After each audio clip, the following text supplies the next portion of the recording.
I'm going to call the meeting to order. It is 7:01, October 20th, year 2020. Welcome to this meeting of the College Station Independent School District Board of Trustees. We were elected at large to represent the interests of our community and our state in educating our students. Our mission for our students in this district is success each life, each day, each hour.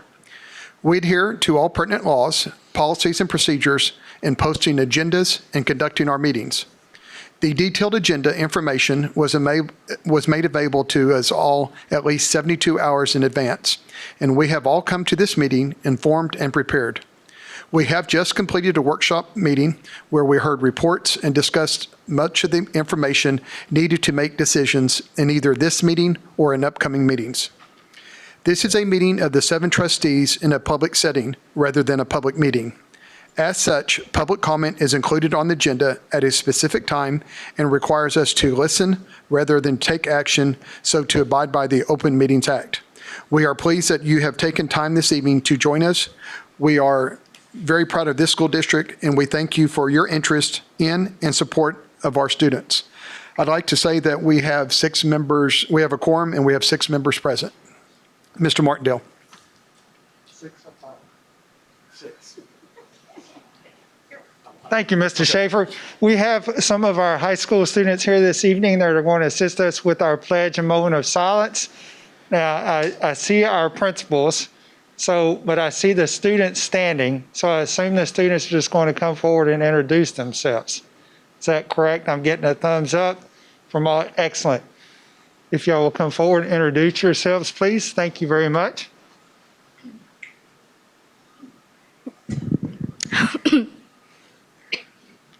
Excuse me. I'm Ashanti Williams. I'm student council president at Annam Consolidated High School. I also participate in FFCLA, and I'm also a member of the Interact Club. I'm Keely Lloyd. I am the student council vice president, and I participate in FCCLA and FFA. Hi guys, my name is Ariana Chisholm. I'm this year's College Station High School student body president. I'm also involved as a drum major in band, a vice president of external relations and speech and debate, and I'm also a current active member of NHS as well. Thank y'all for letting us be here. Hi, I'm Cameron Boswell. I'm the CSHS student body vice president, and I'm also involved in theater and ice hockey. Hi, I'm Grace Sorensen. I'm a sophomore at College View High School. I take both art and dual credit classes. I'm the secretary of the student council, and I'm involved in the United Way Youth Leadership Cabinet. Hi, my name is Bethy Bueno. I am a senior at College View High School. I am an art student. I'm involved in their dual credit program. I'm also a member of student council. Do we go with pledges now? Yes, ma'am. Okay. Please stand and join us in the Pledge of Allegiance. I pledge allegiance to the flag of the United States of America and to the republic for which it stands, one nation, under God, indivisible, with liberty and justice for all. Honor the Texas flag. I pledge allegiance to thee, Texas, one state, under God, one and indivisible. Thank you, and please join us for a moment of silence.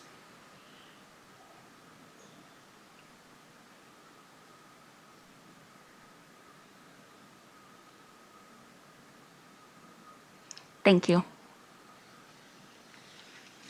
I need you guys to kind of get in here. Especially Cameron. Cameron needs to get up. So she don't have a hockey puck. Hockey stick. She has a hockey stick. We're getting out. Are we like students? Okay. Yeah, No need to smile though. Smile with your eyes. Big smile. Show those pearls. Awesome. Thank y'all very much. Thank y'all. You guys stay right in here, and we're going to kind of do the student recognition. Y'all can stay where you're at, and we'll have them kind of stand in front of you, similar to this. That's right. Okay. Student recognitions, Mr. Glantwinkle. You'll give directions? You got it. Thank you, Mr. Martindale, Mr. Schaefer, members of the board, and our distinguished guests in the audience tonight, and to those of you who didn't make it out but are watching back home on our live feed.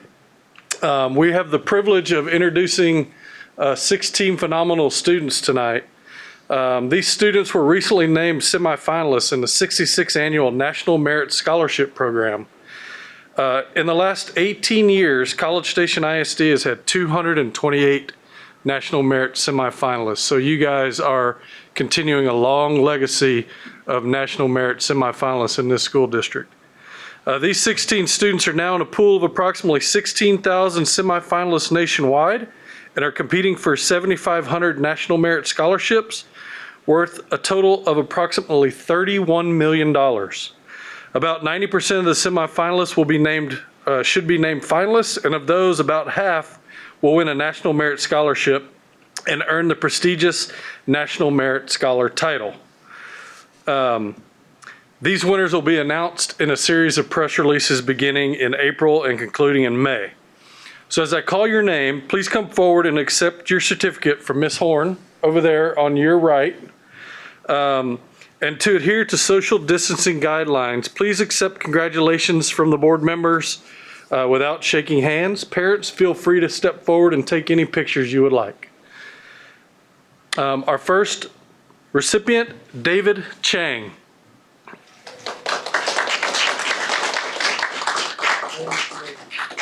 Camille Chu.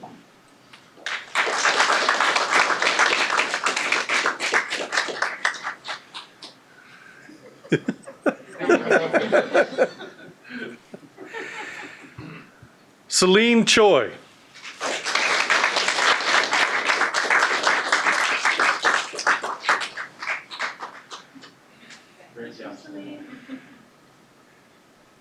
Shruti Garla.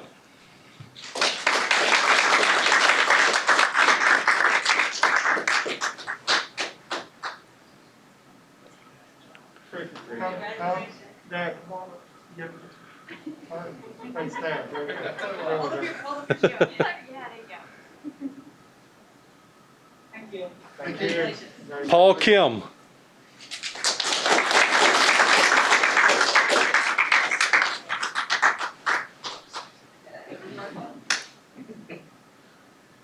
Sunshine Lee Yuan. Claire McAdams.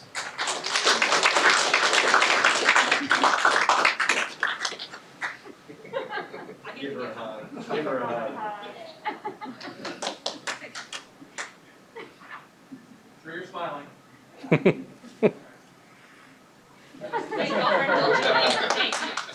Vincent Musser.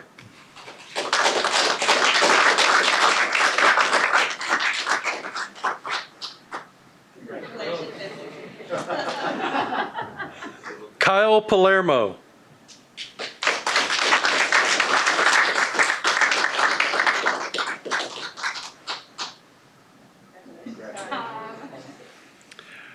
Ruby Perry Mize.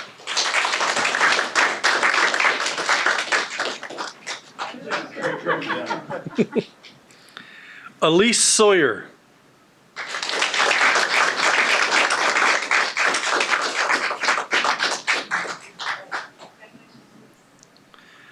Noah Taylor.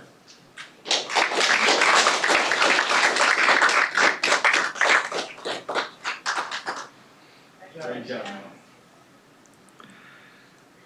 Saim Wahid.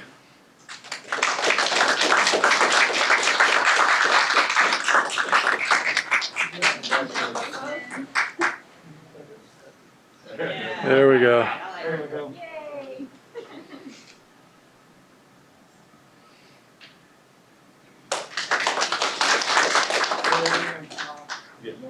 Big smile. Bill Wang.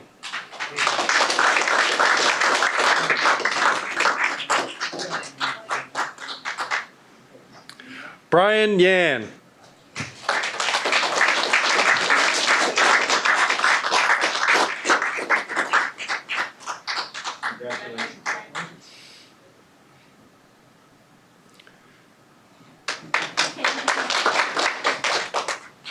Ruth Yao.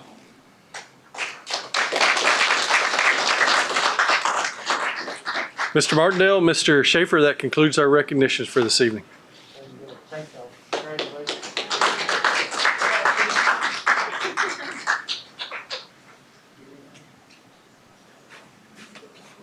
You are all welcome to stay for the remainder of the meeting if you'd like. But also, this is a great time to transition out if you'd like to. Thank you all for coming.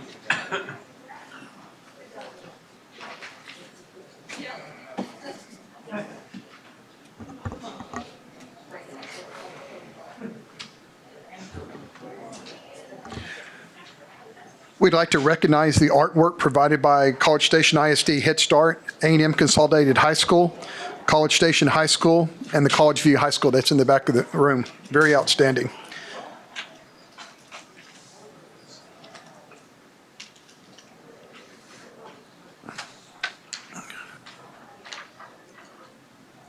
At this point, we'll move to item D, consent agenda. Does anybody have any items they would like to pull? Actually, yes, I would like to pull J5, please. Okay. Pull J5. Is there anything else anybody would like to pull?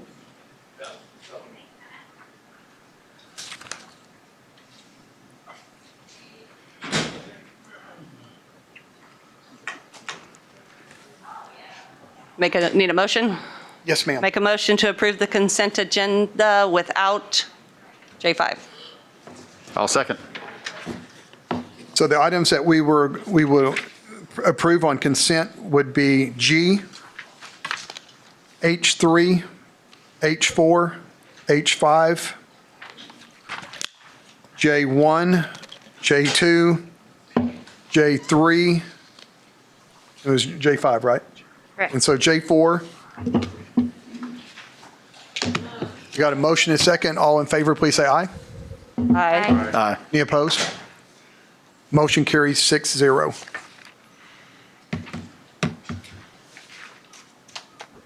That moves us to item E1.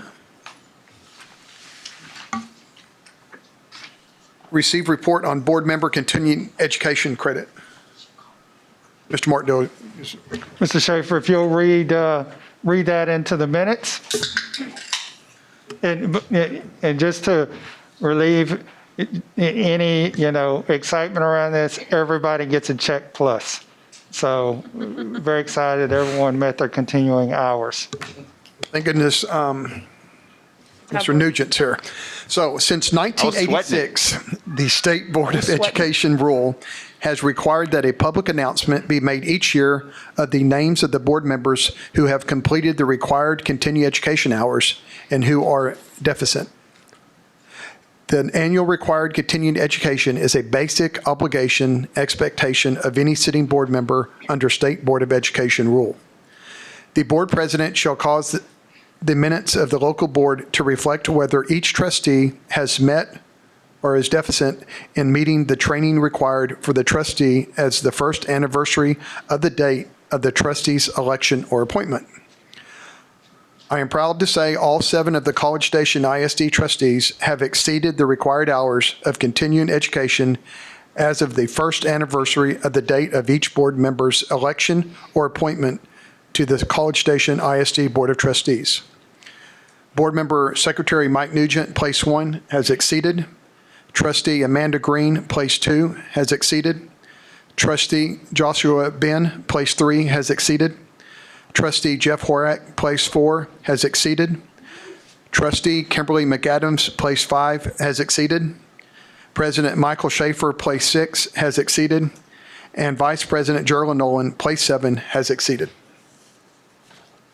I'm allowed to be excited, Mr. Martindale. We all should be excited. You came in at the finish line, Mr. Horak. We're excited for you. We will move to item E2, board directions and reports, announcements, and superintendent's announcements when we're finished with anybody have any board meeting items that they'd like to report on? Very blessed to have Dr. Trammell talk about DEIC because that's what we talked about. Basically, the pre-AP committee visited, so I don't have to really recap anything there.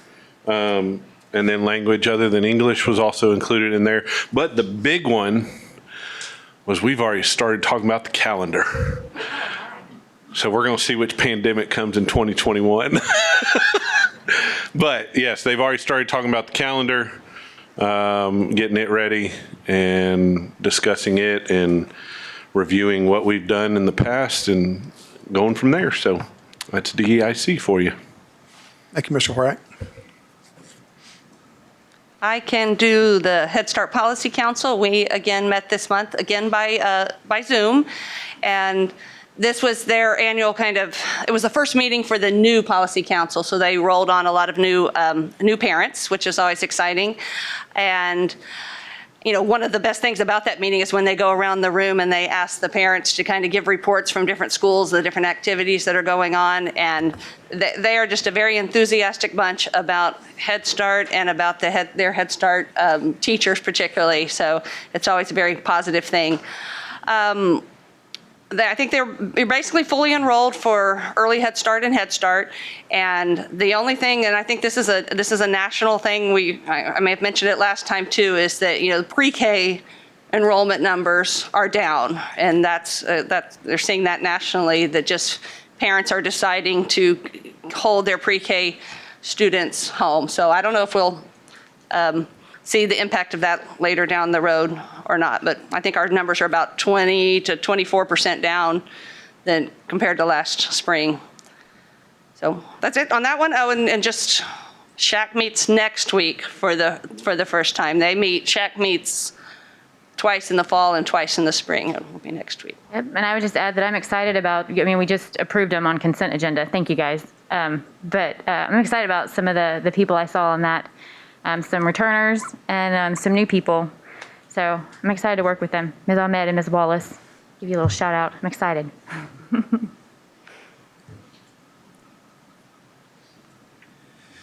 If there's no other board announcements, we will move to the superintendent of schools, Mr. Martindale.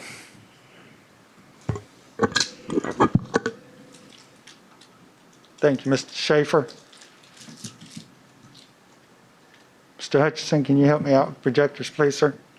Thank you. And just a reminder, what David's queuing those up next Monday, the 26th. Remember, 11 to 1 Transportation Oversight meeting will be in here. Mr. Silver, Director of Transportation, will be sharing information with us again next Monday, the 26th, from 11 to 1. Superintendent's update or report for this month. I want to show you some enrollment numbers. You can kind of see a steady climb throughout the course of the years back from 2012. You're familiar with 18-19 and the dip of enrollment that particular year. That was the opening of the charter. Right now, we are a couple of hundred less than we were this time last year. And a large number, Ms. McAdams kind of began to reference that, just are at the lower grade levels is where we're seeing a delta in our enrollment at this point in time. Now, I will tell you this, the 1920 number is snapshot, which is the end of October. So our number for snapshot will probably close underneath that 200 number over the next week or two, because we are adding students on a daily basis. But this is not unusual. As a matter of fact, in our visit, our demographer came by just to touch base last Friday. In our conversation with him, we're down about 1.4%, but he's seeing throughout the state a trend of, I want to say as high as 4 to 6% in other districts. So we're actually, all in all, in a pretty good place. And so you said most of those are just the younger kids that we believe are just delaying going to kindergarten, that type of thing. And so they're just delaying it. They're just holding, yes, ma'am. Instructional model selection, you've seen this a couple of times. We've changed the formatting of it. The first day of school, this is across the district. First day of school, August 18th, we had 67.9% on site. September 30th is 2 days into the second 6 weeks. So we transitioned our secondary students at that point in time, because on a 6-week grading cycle, that moved us to 74.6% on site. October 19th, yesterday, that's when we transitioned our elementary students after the 9-week period, those that wanted to return to campus. So that's 80.2 overall for the district. We moved over 500 elementary students back on site for the second grading period, second 9 weeks. Our high school numbers, and you'll be familiar with these a little bit, 70.5 to start the year, 76 as we moved into the second day of the second 6 weeks, and as of yesterday, 77.7. So we have the survey system, but also, of course, if there are students that reach out to their principals and ask to return on site and think that's the best situation, I know principals are working with those kids individually to put them in best setting that benefits the student. Middle school started the year at 69.4. Moving into the second 6 weeks, 77.5, and as of yesterday, 79.2% on site.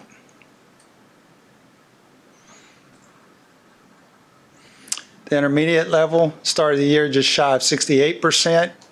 September 30th, 77.3, and we're up to 81.4 as of yesterday, the 19th of October, for on site.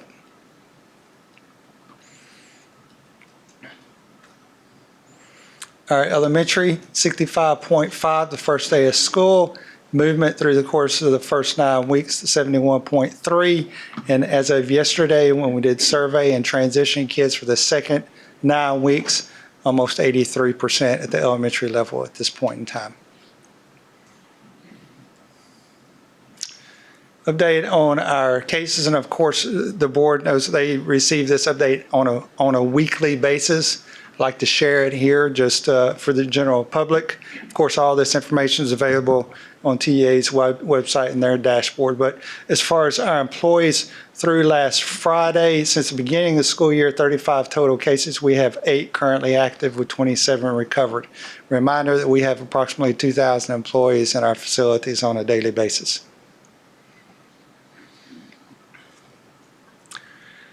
Students, we're up to about 11,000 on site now with the percentages that I just showed you as of last Friday. From the beginning of school to last Friday, 47 total, 11 currently active with 36 recovered. It's 11 currently active out of, again, on site of about 11,000. Technology update. Really, since the last time you've seen there's not a tremendous amount of movement in the numbers. Where there is a little bit of differences here in our distributed to virtual learners. That number was up in the 500s, but obviously more students have transitioned back on site. As they do that, they return that technology they had checked out they were using while they were a virtual learner. We still have the 900 devices that we're waiting on. Part of that is operation connectivity through TEA, which we're hoping to have by the end of the semester. Around 500 of those we ordered here locally. We hope to have possession of those within the next week and a half to 2 weeks for distribution. Last time you saw this number, there were a handful of devices that need distributed to campuses. We've done that, 582. That actually exceeds what we had on campuses when that all started by just a handful. So when we get the other 900 distributed out, we'll be really probably 3 times more than we had in the beginning when this started back in March, April. Celebrations. I like to end with celebrations, so I added this one. So it's kind of a new, I think I did celebrations superintendent update last time. I want to end with celebrations because all I do is give you COVID data and everything else. So I want to share the positives. You probably saw these. If you're watching our social media, you would have seen each of these I'm about to reference. And there's videos, and I recommend if you haven't seen, please do so.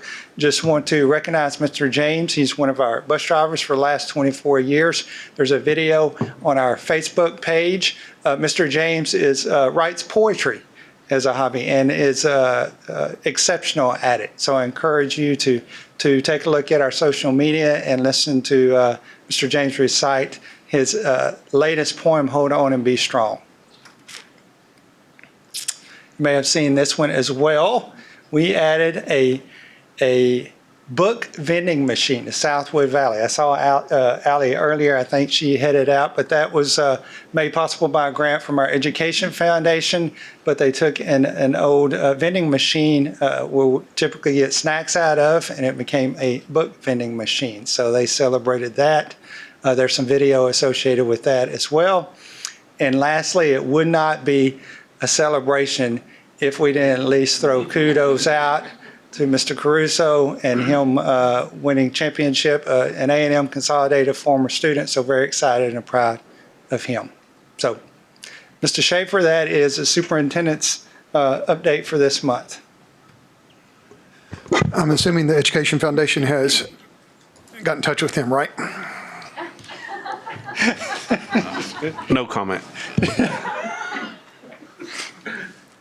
We'll move to item F, hearing of citizens. Okay. We will move to item H1, receive report on community education. Mr. Martindale.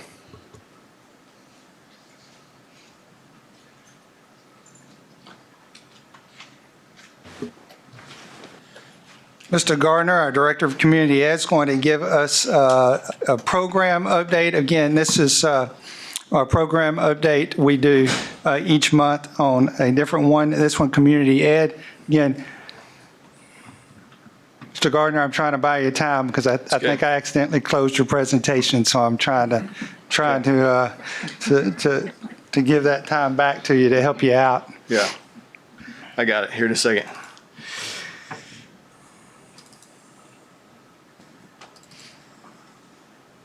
I really liked you ending your report with celebrations. Let's keep that up. It's nice. I even became a Lakers fan to watch Caruso.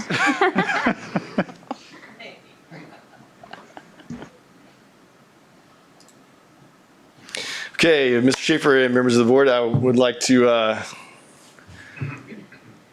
say thanks for letting me come up here this evening. All right, so Caruso, we can stick on that topic if you want to. He was also a Kids Club and a Summer Day Camp fan, as well as both of his sisters. So we can claim him as well. It's awesome. We've known Caruso since he was in elementary school. I've known Caruso since elementary school. All right, so community education, we're really looking at two different programs, Kids Club and Summer Camp. So basically year-round childcare, if you will. So Kids Club is our after-school program. Summer Day Camp is our summer program. Let's talk about Kids Club and give you a little bit of information about Kids Club. I'll give you a little bit of information about Summer Camp and then kind of what we do. So background, Kids Club's been around since 1987. And so we've been around for a long time. It was created as a fun, safe, just place for kids to go after school. Basically a place for latchkey kids to go. And so instead of going home to an empty home, they were able to stay on our campuses here in College Station ISD and do crazy, cool, fun stuff. It was a joint venture for about 27 years with the City of College Station. But in 2014 is whenever CSISD fully took over Kids Club. So operation times, we operate after school. So those times there that are listed are for our kids. Elementary 3:05 to 6, intermediate we're at 3:50 to 6:15. We operate throughout the entire school year. On non-school days, or what we call non-school days, where it's a student holiday, we typically have something that we call all days, and we're there all day. So from 7:30 to 6, typically on two campuses. In previous years, we typically have anywhere from 40 to 140 kids on a campus, on both campuses during that time. This year, it's a little different. So we only had about 40 kids on both campuses just last week. Tuition for us is $40 registration fee, and then we have 10 installments of $126. And so I bring that up. Kids Club is a self-funded program, and so for our kids and our parents who pay our registration fee and tuition, that's what pays for everything we do. So that's kind of a nice thing. So we do have reduced rates for kids, those that qualify through child nutrition here in College Station ISD. So we have a free rate and we have a reduced rate as well. So 2019 through 2020, you operated on 10 elementary schools and 3 intermediate. So we have 13 schools that we're on every day after school. We serve kindergarten through 6th grade. Typically, we'll have, we mirror the district by about 10% of total students. And so that's about 1,300 to 1,350 kids last year. After school. When you look at elementary specifically, it's about 25% of elementary school kids is what we have after school. Our largest campuses are up to 160. That's just because we use some different spaces. We use our gym, cafeteria, and camp spaces. So that's computer, art, and music, as well as outside. 2020, 2021, a little different. So just like school this year, we don't have as many kids enrolled. So we are running currently about 750 to 800 students. Our largest campus currently is 105 kids. Summer camp. So summer camp actually started a little bit before Kids Club. And it's always been a CSISD program. So Kids Club is awesome. Summer day camp is like Kids Club on steroids. It is amazing what we can do with kids when we have them all day. And so just a little brief history there. From 99 to the present, we've operated on 2 campuses. 99 was actually my first summer. So I started with Kids Club in 98 as a college kid, and in 99, that was my first summer. And then I've been with the program basically the entire time except for about a year and a half. So from 2011 to the present, we have been a licensed child care facility through the Department of Health and Human Services. So that means that we are licensed through the state of Texas to provide child care for kids. Operation dates, we begin typically right after school ends. So school ends and we jump right in. Like we move in on the weekend and we start that Monday. We normally have 11 weeks. We operate 7:15 a.m. to 6 p.m. We typically have half-day programs as well. Tuition costs, $35 registration fee this last year. And then camp basically ran 134. Junior camp, which is K through 2. Senior camp was 140, and that's 3 through 6. 2020 looked a little different. We only operated 5 weeks. We didn't know if we were actually going to be able to have camp this summer, but we were able to, and camp looked way different. And so we did a lot of things. We had really small groups. We changed, basically took a step back and revamped everything that we did with camp. We did a lot of stuff outside. We did a ton of stuff in small groups. And then too, it just mirrored everything that we were getting ready to do for the school year. So moving into the school year for us wasn't as huge or anxiety ridden for us because we'd already done it for 5 weeks in the summertime. We only operated full day this summer, and our registration fee went to installments because basically once you came in, you were with us for those 5 weeks. We operate on 2 campuses. We have the same thing, K through 2 and 3 through 6 as far as junior camp, senior camp. Typically, we have 400 to 450 students per week. This past summer, our cap was 160, and that's across both campuses. So we operate in a much smaller group. We used the same amount of space, but that was also too so we could make sure that our group sizes were 1 to 10 or less. As we operated. So normally one big thing that people talk about as far as summer day camp goes is field trips. And we do some fun stuff. We do some crazy things. Like we take, 100 something kids down to, Six Flags, or we go to an Astros game. Some cool stuff. 2020, our list is a little different, and it was all virtual. So we did an aquarium tour. We also, the Chocolate Gallery down in Bryan actually brought us back and had a couple of our staff members zoom in as he went through all kinds of different stuff and taught kids how they did things and created things, and it was really cool to do virtually. So we only had 2 field trips, but they turned out really well, and they turned out really good for our kids to be able to experience that. I guess the virtual, it really does take the calories out, right? It does. It changes a little bit. All right, so normally crew. This is something that we do with some of our kids who are not able to be employees yet. So typically 7th grade and up if you've completed 7th grade. So ages 14 to 17, minimum of 2-week requirement for these kids. They come in and help us out, a little bit of job experience, and then a lot of kids actually become staff. And so they are kids or campers whenever they come in, their crew, jump into staff, and then some of them actually become teachers. All right, so what do? We do recreational enrichment programming. So a lot of times when people think of Kids Club and summer camp, they think of the running and playing, which is a lot of stuff that we do. And I'll talk about our clubs and morning activities here towards the end. But we do a lot of running and playing. It's a lot of sweating and running and building relationships with kids, developing social, interpersonal skills, and then also to growing our staff. So when we talk about people in this, I'm talking about kids, but I'm also talking about our staff who grow tremendously in the amount of time that we have them. How do we do all this stuff? In the office, we have 3 full-time staff. We have 1 secretary who's also a registrar for us, 1 part-time staff who helps with programming, and 1 part-time staff that helps with communications. Our campuses, typically we have about 170 to 180 staff that are part-time for Kids Club, and about 70 to 80 staff for Summer Day Camp. Basically, everybody's a college or young adult.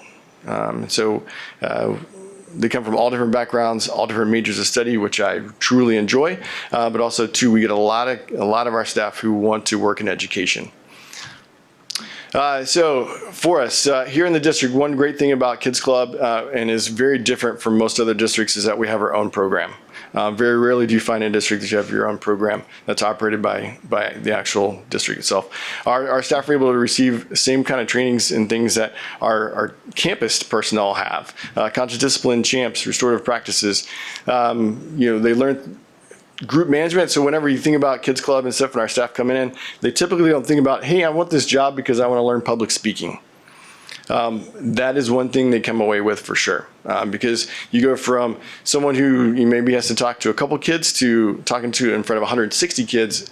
Our staff learn some public speaking, communication skills. I put parenting on there because they do. They get to learn what it would be like to do some great parenting, and then we have some that learn some things that they maybe don't want to do as a parent. So they do gain experience to be able to step into the classroom. They are our greatest asset and our greatest challenge because they love kids. They love to run and play. The desire to work with children and in their chosen profession.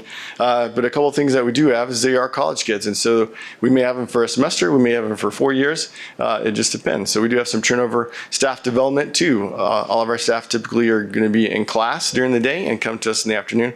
So staff development's something working with them. And a lot of our staff have never formally worked with kids. They've been babysitters.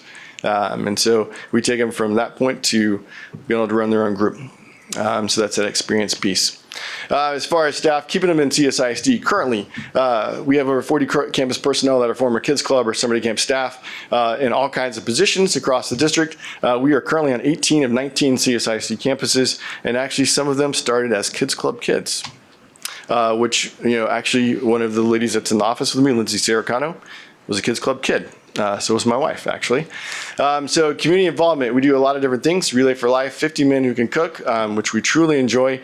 Junior Achievement, we love it. We typically bring 18, 19 teams to Junior Achievement. Bell ringing, Red Ribbon Week. We've had a trunk or treat event the last couple years. Obviously, we're not doing that this year because of some different circumstances. And of course, our staff participate in a big event on campus. Clubs and morning activities, I kind of talked that I would have this. This is that enrichment side of Kids Club and summer camp. It really is to create interest or further learning or explore and develop some different things that kids maybe haven't had the experience of doing. They're going to be age-appropriate activities.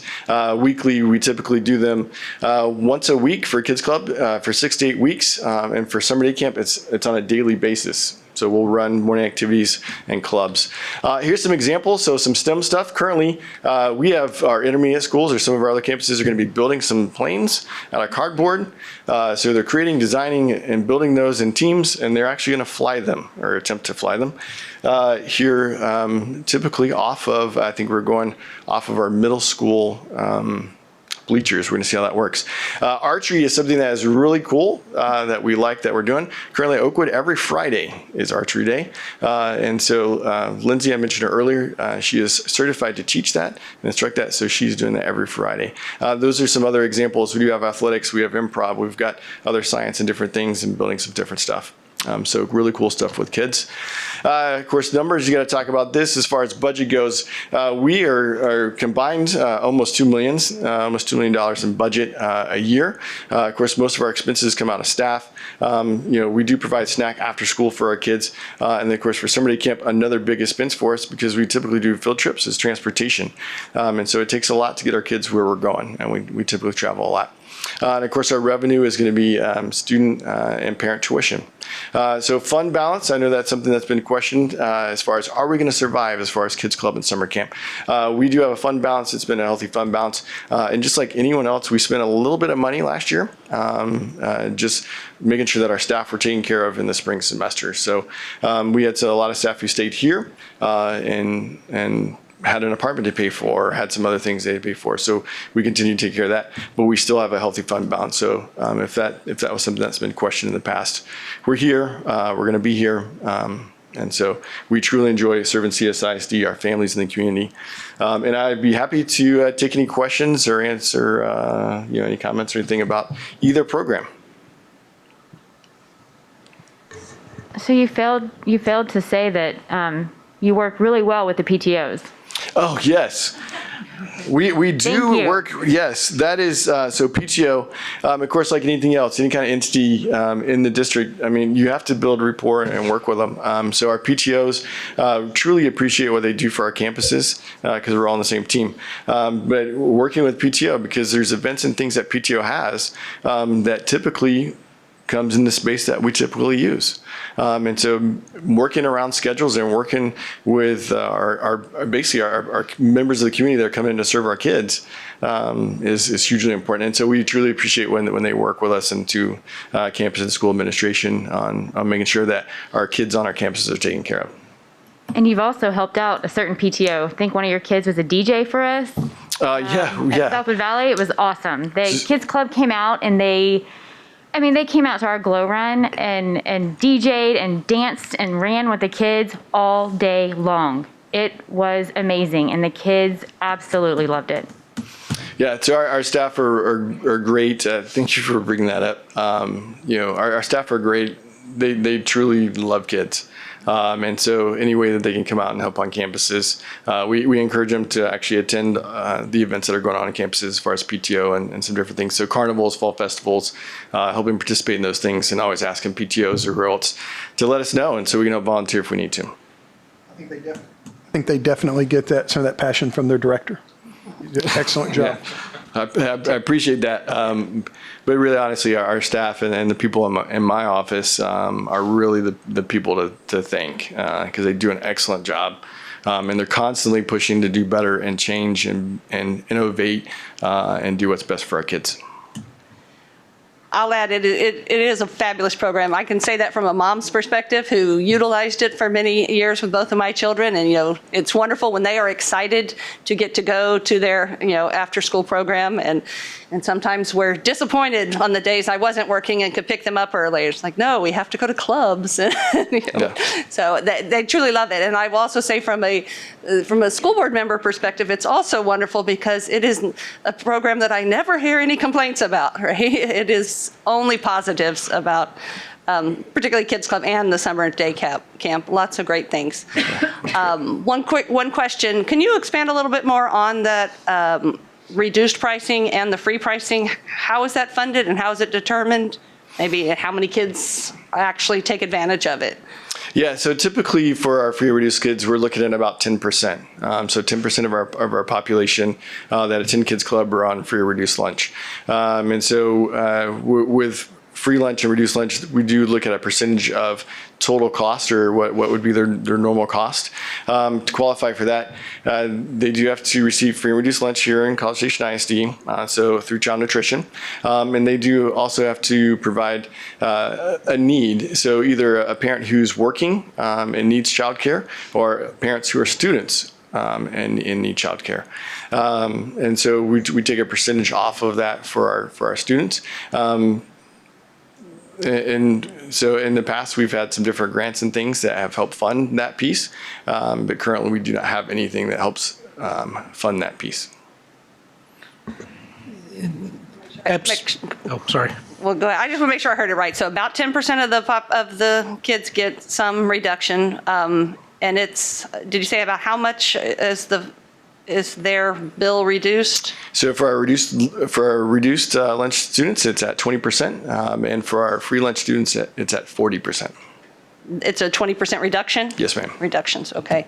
And right now, no free because you don't have any grants to fund any of those? We don't have anybody who currently comes to Kids Club or summer camp for free. Okay.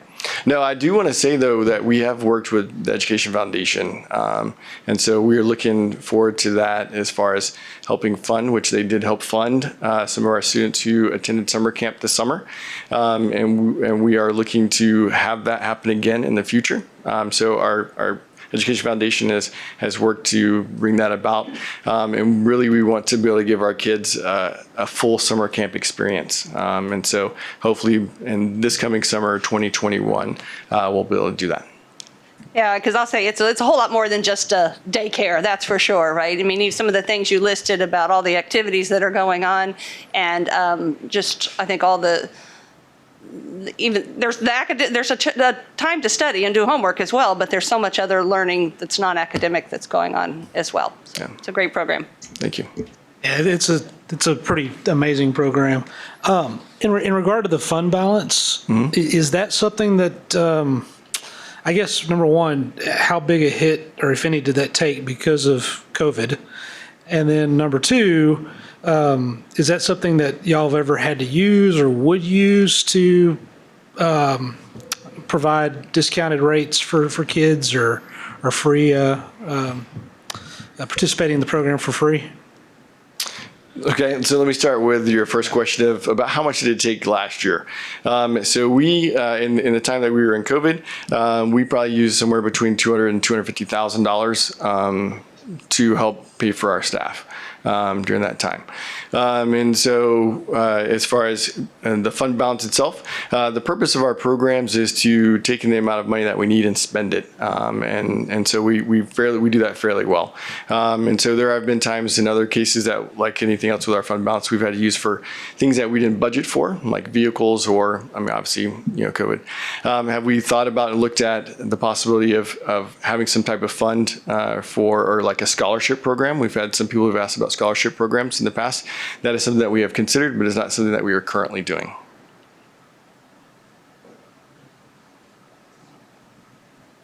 That's a great question. Well, thank you very much, Chad. And I can tell you my two kids enjoyed Kids Club. Yeah. Thank you guys very much. We will move to item H2, receive annual bilingual ESL program report. Mr. Martindale. Thank you, Mr. Schaefer and board members. Dr. Marlon Ramirez, our Director of Special Programs, will provide us with our annual program report for bilingual and ESL. Dr. Ramirez. Thank you. Good evening, Mr. Martindale, Mr. Schaefer, members of the board. Thank you for allowing me to give you an update on our ESL bilingual program this evening. So I will be going over what we typically discuss, which is our program models, the program scope, budget, staffing, our goals, and the performance data that we actually have. So in our program models, we run our bilingual program model is for our Spanish-speaking students, which basically, well, English also participate, but when we reach a certain number of limited English proficient students across a grade level, we're required to provide a specialized language program. So in CSISD, that specialized language program for our native Spanish speakers is our bilingual dual language program. So we're running two models right now. Our one-way dual language model, which is for our pre-K and Head Start, and that model is basically all native Spanish speakers. So they're all limited English, and 90% of the time they are learning in Spanish. So the goal is to build that Spanish primary language in those early years. Then they move into kindergarten, and kindergarten through sixth grade, we have our two-way dual language program. And this is where our student population mixes. We have half of our students are the limited English proficient, and half of our students are native English proficient students. And they learn 50% of the time in English and 50% of the time in Spanish. The other students whose native language is not Spanish and qualify as English learners will participate in one of two of English or ESL programs, English as a second language. Our first program is our content-based ESL program. This one is in our pre-K through sixth grade, and they are being served by content teachers that are ESL certified. So they're learning in their math, their reading, their social studies, all those core content classes, their teachers have the ESL certification to teach them. As they move into 7th through 12th grade, they move into a pull-out ESL model. So the difference here is that we may have more than just the English teacher ESL certified, but we're required to have the English teacher ESL certified. So whoever is their English teacher of record holds the ESL certification in 7th through 12th, where the younger, all of the teachers, all the core content teachers hold that certification. So the scope of our program right now, I'm supposed to get how many languages are in our district and then how many students are limited English across the different languages. So last year we had 59 reported languages. This year we have 58. I haven't narrowed it down to which language is no longer in our district. I just haven't had time. But I am curious because I was like, really? I had them run it twice. They said, no, 58. And I was like, okay. So we lost a language somewhere along the way. I'm not sure which one it was, but I'll report that as soon as I know. This year, we are right at about 1,214 limited English proficient students. So we're a little bit lower than last year, like 3 students. I predict that will be growing in the next few weeks. I mean, we have enrollment every single day, but typically we're a little bit higher this time of year. We do have 811 of those limited English proficient students are native Spanish speakers.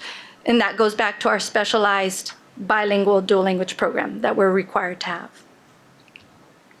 So this year, I took the language counts on October 5th. I kind of waited a little bit for families to register. I usually do this in September. I waited a little bit longer. And when I surveyed across the district our limited English proficient students, these are the watch languages or the watch areas. For Korean language, we have 12 ELs, English limited students in kindergarten. If that reached 20, that's when we're required to develop another specialized language program for that language. It doesn't have to be like a bilingual program, but we have to put a specialized language program in place. So this is kind of the languages that I am watching right now. Vietnamese, in kindergarten, we have 11 ELs. Mandarin, we have 11 in kinder and 12 in first grade. In Arabic, we have 11 in first grade. So we're not that close to 20, but at any time this number could creep up on us. So these are areas I will be watching as the year goes on. So our budget. So last year's budget, we have the actual beginning of year budget at the top, and then at the bottom in blue, we have what we actually spent. So if you could see the total, I like to look at the total. The total expenditure for last year was a little bit over $2 million. When you look at the 2021 proposed budget, or what has been allocated as of today, we have $830,900 is from the state bilingual ESL allotment. So those are funds that are direct, like we have to designate to these programs. Then our local budget, to cover all the extra, because that's not going to cover it, is a little bit over $1 million. Then we have federal grants that we also take into account, and our federal grants are almost $600,000. What I want to point out here, because they were like $386,000 last year, we had rollover this year. This is the first time that they let us, because of COVID, they didn't end our federal grants like they typically do, like I guess at the end of August. They actually let us carry those funds over. So when I asked the business, I went, okay, I knew that Title III was higher because that's the one that I manage, but the others, because this also is a little bit of the pre-K Head Start bilingual, and all of those funds are in this account. And that is the carryover. So the state didn't give us tons of extra federal funds. What they did was they let us carry over the 1920 funds, and we have until May of 2021 to use all those funds. So that's really nice because we'll be able to use those funds to help close those gaps for these students.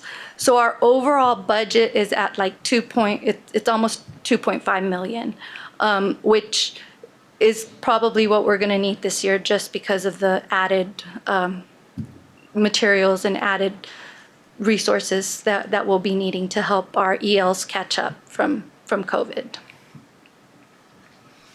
So our staff right now, we have 3 bilingual certified reading specialists. One is at each one of our elementary bilingual campuses. We have 15 bilingual certified teachers. 44 of those bilingual teachers are directly teaching in our dual language program. So we have, all of those are from pre-K Head Start through 6th grade. Then we have 6 of those staff members working in our special education program, and they're working with bilingual teachers. So they're either a bilingual certified teacher actually teaching, or they are bilingual staff that is assessing our students that are in the referral process. We have 15 bilingual instructional teaching assistants, paraprofessionals, and then we have 15 ESL specialists. Some of our ESL specialists cover 2 campuses. That's why we don't have the number that we have of campuses, because several of them cover 2 campuses. And then we have 374 ESL certified classroom teachers. So they're serving our English learners in either a content-based or a pull-out setting.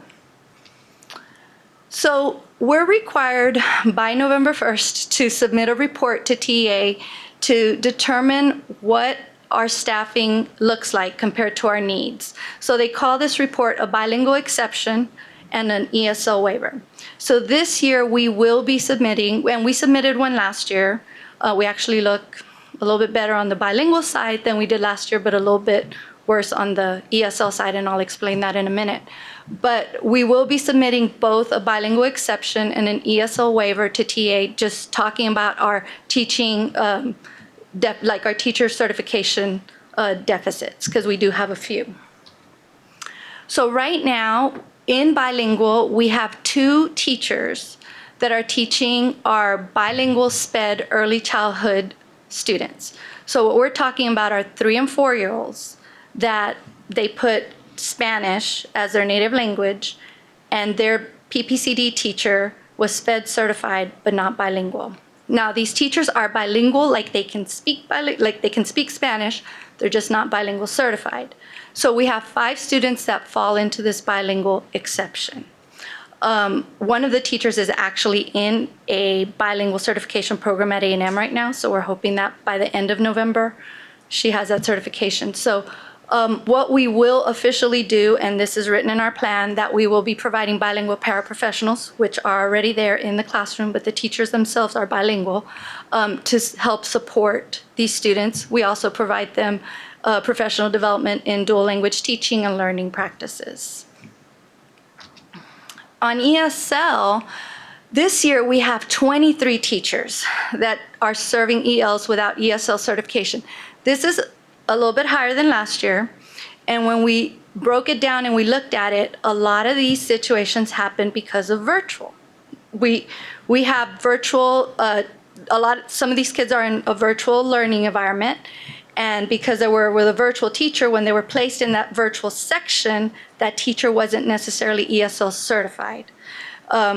So if they would have been placed by the campus principals, they would have been with, because I was like, what happened? This was a little bit higher than before. And that's when we broke it down, that's what happened. A lot of the students that are on this list are virtual learners with a virtual teacher that is either on an emergency certification or we weren't able to verify their ESL certification. So we have 4 students in pre-K through 4 that we will have to write into our ESL waiver, 13 in 5th through 6th grade, and 45 in 7th through 12th grade. So our plan is to help these teachers that are not ESL certified just understand how to serve ELs, the English learners, while they're in their virtual class. I can also tell you that our ESL certified teachers are working with those virtual ESL students. They're just not their teacher of record, so I cannot change their status. But this is where we're at as of right now. So the goals of our program have and will continue to be to ensure that all English learners master the state curriculum. So they're learning what every other student in CSISD is learning, but at the same time, they are developing English proficiency. So they're not only learning our curriculum, but we have to develop that English proficiency.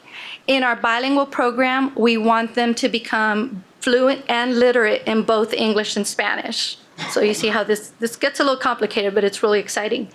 And also to understand and appreciate other cultures. So those are the goals of the ESL and bilingual program. So our activities are identification of English learners. So every 4 weeks or 4 weeks from enrollment, we are required to determine if a child is an English learner or not.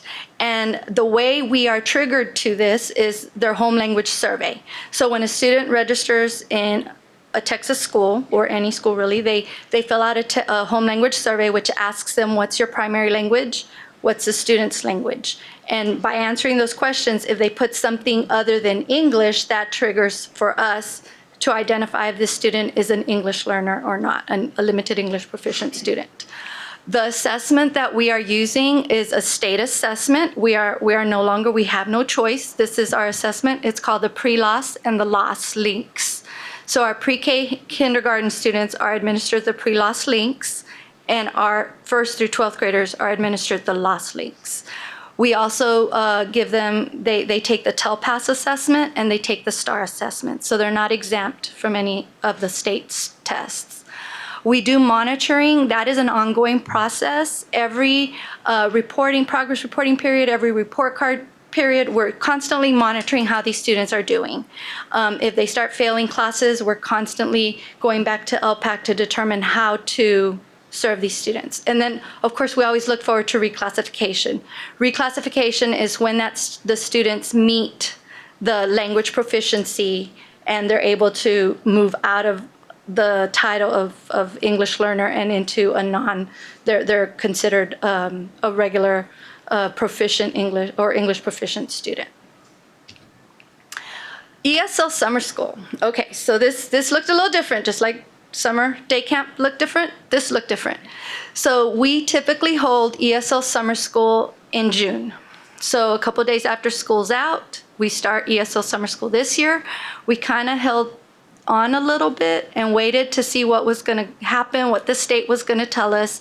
And we made a decision that we were going to try to hold, and we're going to hold on-site and virtual ESL bilingual summer school. So we did. July 6th through 30th, we had ESL summer school at College Hills Elementary. So this summer school is specifically for our pre-K Head Start students that are going to enter kindergarten and our kindergartners that are entering 1st grade that are limited English proficient. On average, we have about 210 students that participate every summer. This year, because you know how our pre-K programs had grown so much last year, we were anticipating about 280 students. Well, we actually ended up with 57 students that attended on site. So we had 8 teachers serving those kids. Our classes range from 5 to 10 students per class. And we had 23 students participate virtually, and we had 2 teachers monitoring those students. They successfully were able to have 120 hours of instruction, and we provided breakfast and lunch to them in their classroom, but we did not provide transportation this year. It was too rushed for us to safely and appropriately plan transportation for the kids. It was all just too fast. I think this gave us a great experience having this program in July, going into August. Gave some parents confidence. We didn't have any incidents. Of course, every day we were checking temperatures. We had great safety protocol. But it was a really, really good experience for the teachers and the students.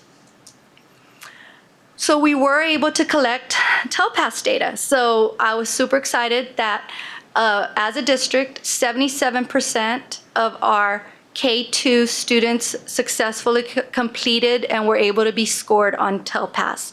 The state had a 78% completion. We had a 77%. So our goal for TELPAS is that our students end up at an advanced high rating. So we want all our kids to be at the advanced high and reclassify, because that's when they reclassify. But of the 77% K through 2 or K through second grade students, we had 33 of them were still at a beginning level, 27% intermediate, 26 at advanced, and 14% at advanced high. So of course our goal is to move them all to that advanced high.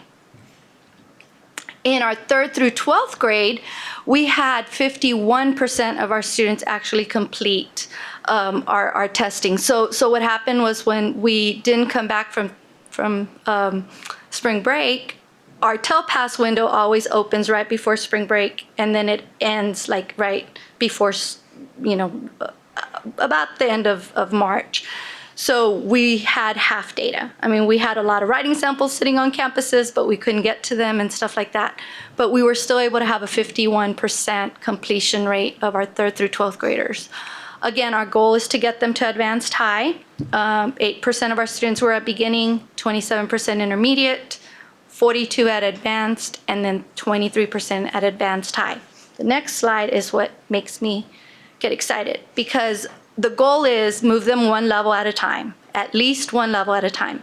So of our K through second grade students, 67% of the students that we were able to collect data on moved a level. So that's great success there. And from our 3rd through 12th grade, we had 41% of our students move a level. So we're going in the right direction. Of course, I want to move faster, but we are moving in the right direction. So something to celebrate. TA approved this course. It's called English Language Development and Acquisition. We call it ELDA for short. They adopted TEKS for it in 2017, and it was a new course that they had been talking about. So beginning this fall was the first fall that we could actually implement this course. At CSISD, we decided to implement the course, and this course is specifically designed to help those immigrant students. So those students that are 3 or fewer years in the United States, that's what this course does. So we do have students right now at both high schools. We don't have any limited English proficient students at College View, but at CSHS and CONSOL, we have students enrolled in the ELDA course, which is teaching them, just like someone learns Spanish, they're learning English, which is kind of neat. So the other cool thing is that they're also letting this count as their LOT elective. Okay, it's languages other than English. This is an English course, but it actually counts for the EL's LOT elective, which makes sense for these kids because English is their second language. So this course is, I'm so excited that we are implementing it and that we're going to have some data moving forward. But it does have to be concurrently taken with either our ESOL 1 or our ESOL 2, which is our modified English courses for our English learners at the high school. But good things are happening, and we're just trying to improve all the time. Our program is large, and it just it's a great program to work with. Any comments or questions? It still amazes me, 58 reported languages. Every time I see that every year, it amazes me. Any questions? Do you have any data on why the summer school numbers?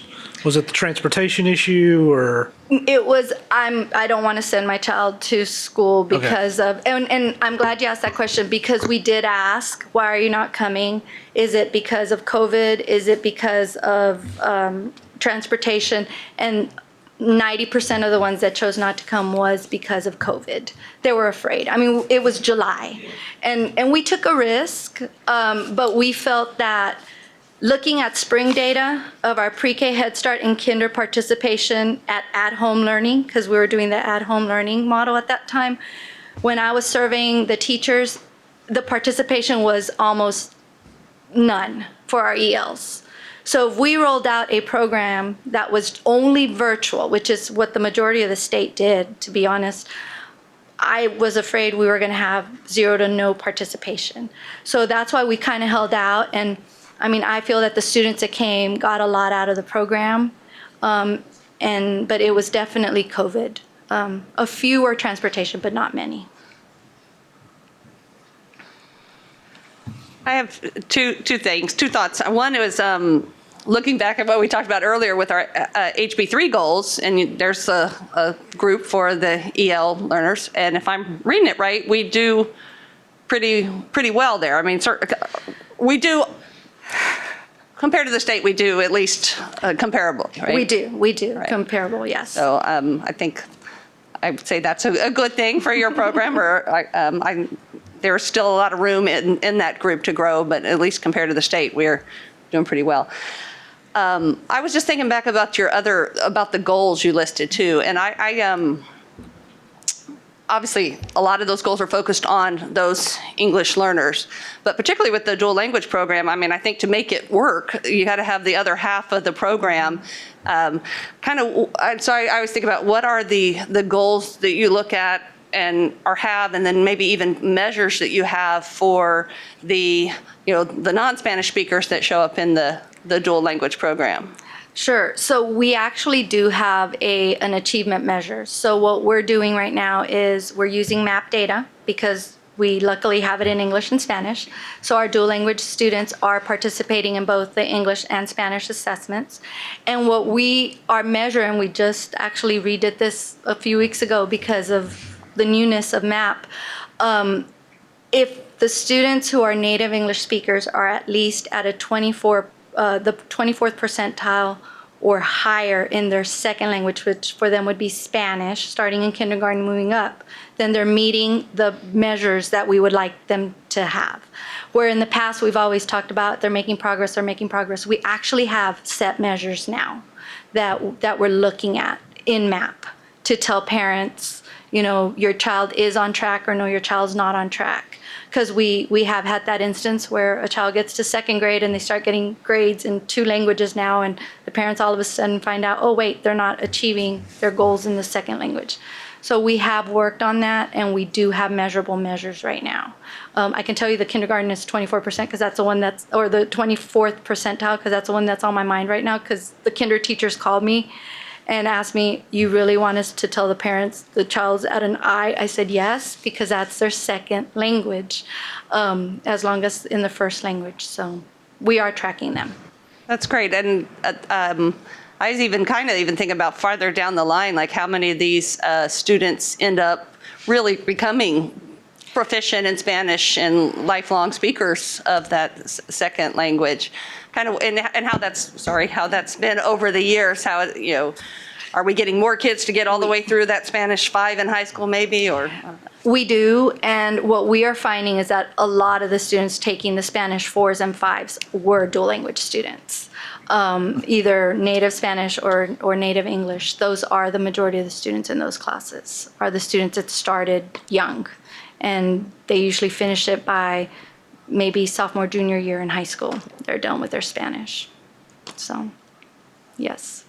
Hey, thank you. You're welcome. Any other questions or comments? Okay. Thank you. Dr. Ramirez, thank you very much. That was a great report. Thank you.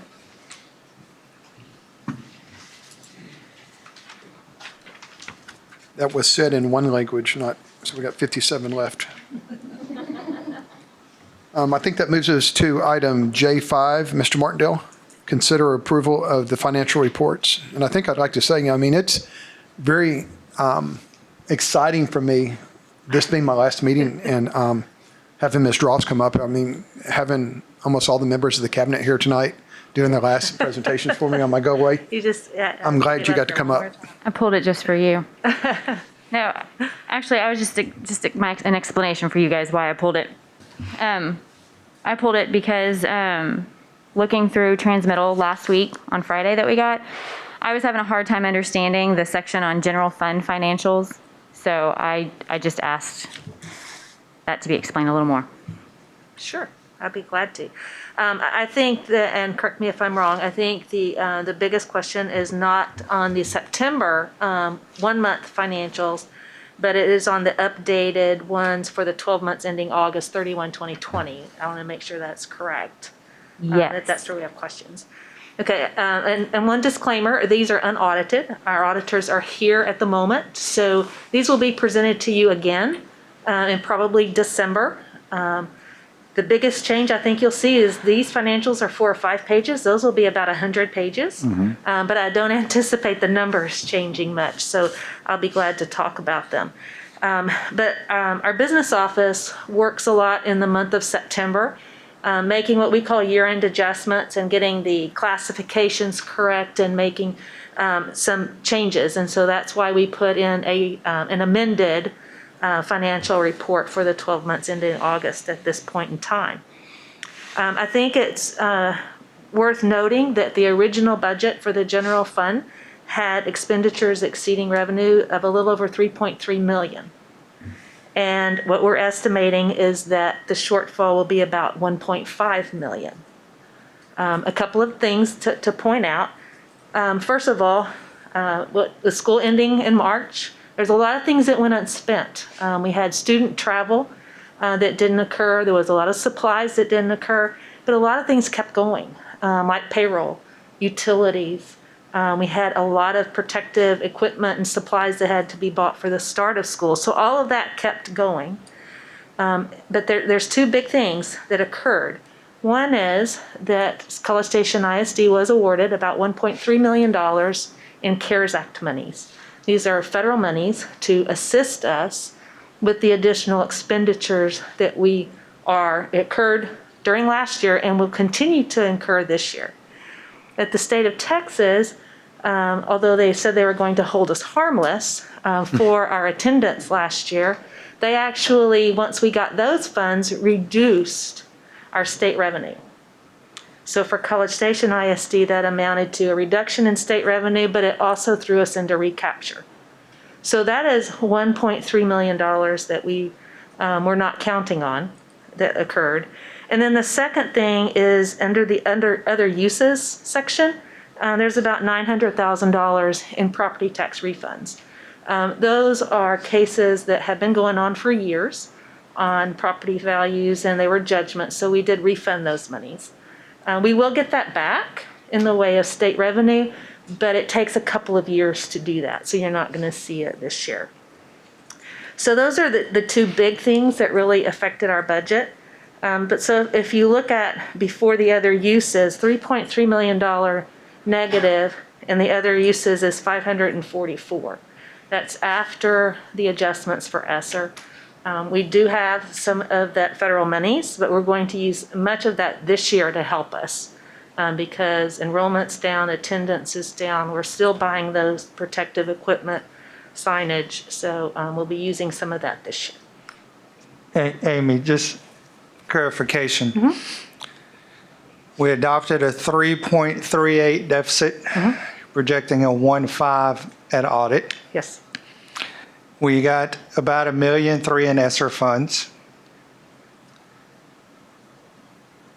And our recapture payment, because we received those ESSER funds and had to adjust our ADA accordingly because we received those funds, and we then acquired a $1.3 million recapture payment, correct? That's correct. Well, about $800,000 in recapture, 800 or 900, and the rest was a reduction in revenue. Okay. So between the reduction in revenue and recapture is 1.3 million. Okay. So that's a heck of a coincidence, right? Yeah. Okay. So we would have planned. So we would have come really close to meeting. We would have, without those added expenditures that we weren't aware of, that was out of our control, we would have done great on the budget. Yeah, you would have been right out of break even. Okay. That's what I thought I understood from it, but I just needed... It is very confusing. Yes. Okay. Does that help? That was Yes. an excellent budget we adopted last time. I can't. Like I said, the staff did very well. I can't take credit for that. I didn't get here till June, but 3.3, and with all the unexpected 1.5, I think they did very well. Okay, thank you. Thank you, Mr. Ross. You're welcome. So at that point, I guess we would need to vote on that. So we want to hear a motion to approve those. I move to accept as presented. Motion is second. All in favor, please say aye. Aye. Aye. Thank you. Motion carries 6-0. At this time, we'll move to we're going to go into executive session, and we're going to meet on items L1, L2, and L3, and I will read those. Item L1 is the board will meet in executive session to discuss the 2020 safety audit. The executive session deliberations will be held pursuant to the deliberation regarding security devices or security audits, closed meeting exception to the Texas Open Meetings Act as set forth in Section 551.076 of the Texas Government Code. At that point, we'll go to L2. The board will meet in executive session to deliberate the appointment, employment, evaluation, reassignment, duties, discipline, or dismissal of a public officer or employee. The executive session deliberations will be held pursuant to the Personnel Matters Closed Meeting Exception to the Texas Open Meetings Act as set forth in Sections 551.074 of the Texas Government Code. Then we will move to item L3, consideration and discussion related to the superintendent evaluation.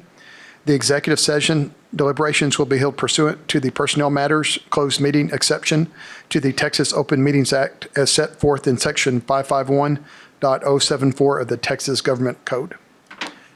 When we're finished with that, we will come back.